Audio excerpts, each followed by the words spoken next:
I'm Kyle for Il Mickelson. Today we're going to talk about how to make old school hip hop beats. Before we get started in the beat making process, please leave a like. It really helps the channel and allows us to keep making these videos. Step 1 is listening to old school hip hop. Do your homework and listen to as many old school hip hop songs as you can to understand the style and composition of this kind of beat. The term old school hip hop could mean many things, but today let's look at a 90s East Coast style for this example. In the description, I've linked some of my favorite old school hip hop songs in a playlist that you can check out because it's important to have knowledge of the genre you're creating. Alright, step 2, let's start with the drums. Old school hip hop is really driven by the cadence and swing of the drums. This style is often in the 90 to 100 BPM range. Find a kick, snare, and hi-hat from your sample collection that complement each other.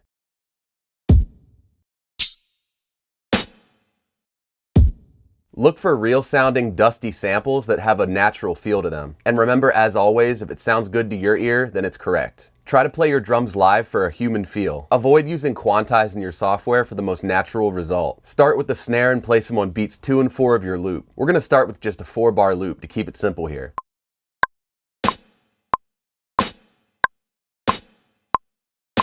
Next, add a complementary kick pattern. Again, use your ear for what's best.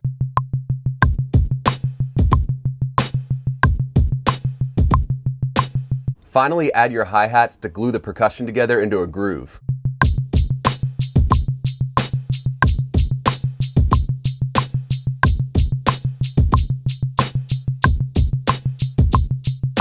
Again, avoid excessive quantization for a more organic feel. Alright, step 3, let's add the sample. Old school hip hop often had chopped samples of old school jazz, funk, or soul music. I have a jazz piano sample here that I'm going to repurpose for our beat.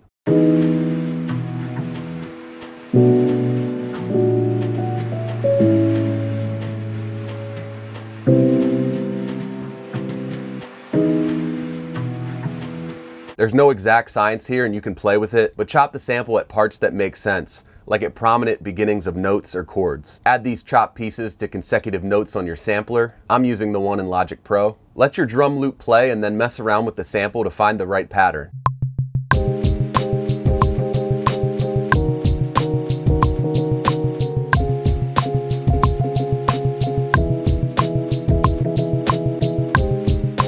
You'll feel it when you find something great, so go ahead and hit record and lay that down. Step 4, add a simple bass line. Without bass, the beat will feel like it's missing something. Grab a stock DAW bass sound. I like this muted bass in Logic, but you can use whatever sounds best for your beat. Open the piano roll and add some simple bass notes to give your beat the low frequencies it needs.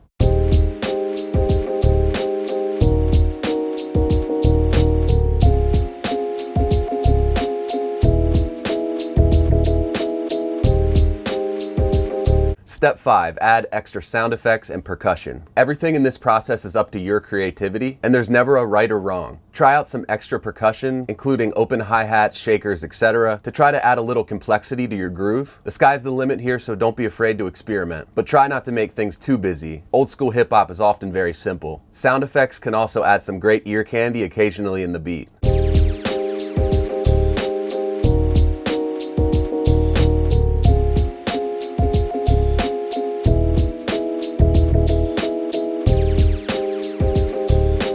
And often adding an additional melody line to your hook section is a really nice touch.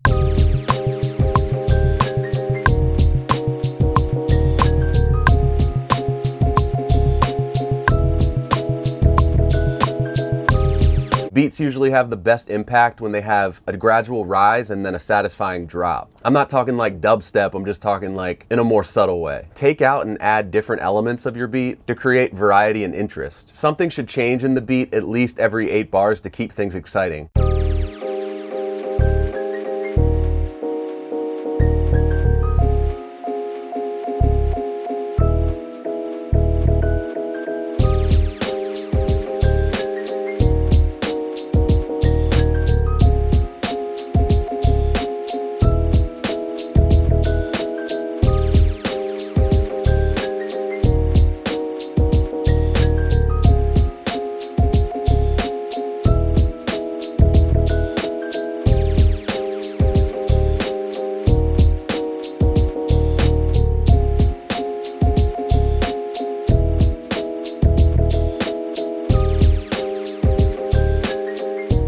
And that's it. This is a super ground level, basic old school hip hop beat in that East Coast style. But the techniques shown here are meant to be built upon and learning to put your own spin on it. This will help you find your sound as a producer. If you like this video, please leave a like and hit subscribe. A lot more tips on the way. Happy beat making, and I'll see you next time.